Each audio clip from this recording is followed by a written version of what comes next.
જય શ્રી કૃષ્ણ, સીતારામ. આજે આપણે બનાવશું ચીલી પોટેટોસ.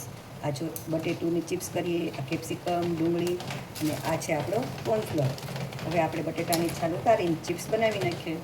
બટેટાને આપણે છાલ ઉતારીને બે બાજુથી કટિંગ કરી નાખ્યું છે. હવે આપણે એની લાંબી લાંબી ચિપ્સ બનાવશું. જો આવી રીતના આપણે હવે સુધારી નાખીએ. અને એક બાજુ આપણું પાણી ગરમ પણ થાય છે. આપણે 4-5 પાણીએ ધોઈને આપણે એને ઉકળતા પાણીમાં આપણે એમાં નાખી દઈએ. હવે આપણું પાણી ઉકળી ગયું છે અને આપણા બટેટા પણ હવે સુધારાઈ ગયા છે. હવે આપણે એમાં બટેટા ઉકળતા પાણીમાં નાખી દઈશું. તો આપણી ચિપ્સ થઈ ગઈ છે અને ગરમ પાણીમાં મેં ઉકળવા મૂકી દીધું છે મીઠું નાખી. હવે આપણે જોઈ લઈએ પૂરી બફાણી છે, તો બફાઈ ગઈ છે. એટલે હવે આપણે કાઢીને કોરા કપડા ઉપર આપણે નાખીને એને કોરી કરી નાખીએ. હવે આપણે એને છૂટી પાડી દઈએ અને પોચા હાથે આપણે એને આમ દબાવીને બધું પાણી આપણે હવે ચૂસી લઈએ કપડાએથી. આપણે ચીલી પોટેટોમાં જો પોટેટા તૈયાર થઈ ગયા છે. હવે આપણે એમાં કોર્નફ્લોર કે હોય આપણે એ નાખીને કોટિંગ કરીને આપણે એને ઘડીક હવે ફ્રીજમાં મૂકી દઈએ. જો હવે આપણું તેલ આવી ગયું છે, આપણે હવે ફ્રેન્ચાઈઝી તળી લઈએ.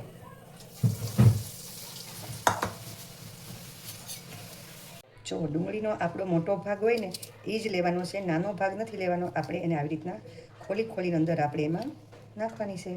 જે નાનો કૂણો ભાગ હોય એ નહીં લેવાનો. આપણે આવી રીતના આપણે બધી ડુંગળીને હવે ખોલી લઈએ. જો આ બધું કેપ્સિકમ અને આપણા ડુંગળી સુધારાઈ ગઈ છે. આપણે બનાવશું હવે ચીલી પોટેટોસ. આપણું તેલ આવી ગયું છે, એમાં આદુ, મરચાં ને લસણ આપણે ખાંડેલા નાખી દઈએ.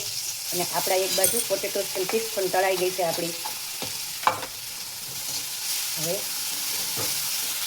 એમાં નાખી દઈશું આપણે ડુંગળી ને કેપ્સિકમ. અને આપણે તેલમાં હવે થોડુંક સાંતળી લઈએ. એમાં શેજવાન ચટણી થોડી, જેટલું તીખું ખાતા હોય આપણે એટલી નાખવાની. પછી નાખશું આપણે ઓરેગાનો. પછી નાખશું આપણે ચીલી ફ્લેક્સ. પછી નાખશું આપણે સોયા સોસ.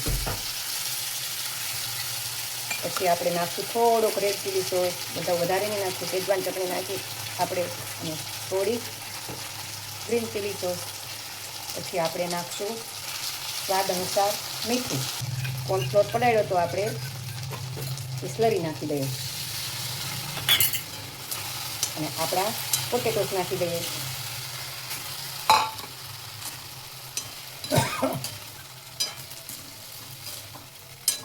હવે નાખશું આપણે એમાં થોડોક મરી પાવડર અને થોડાક નાખશું એમાં આપણે તલ. આપણા ચીલી પોટેટોસ તૈયાર થઈ ગયા. જો આમાં મેં મરચું ને શેજવાન ચટણી થોડીક ઓછી નાખી છે. અમારે બધા તીખું ઓછું ખાય એટલે. જો તમને પણ વધારે ભાવતું હોય તો નાખી શકો છો આમાં schezwan chutney, chilli sauce, red chilli sauce, green chilli sauce. જો આ રેસીપી કેવી લાગી એ પણ કોમેન્ટ કરજો અને લાઈક કરજો, શેર કરો અને વિડીયો કેવો લાગ્યો એ પણ કહેજો. જય શ્રી કૃષ્ણ, સીતારામ. આવજો.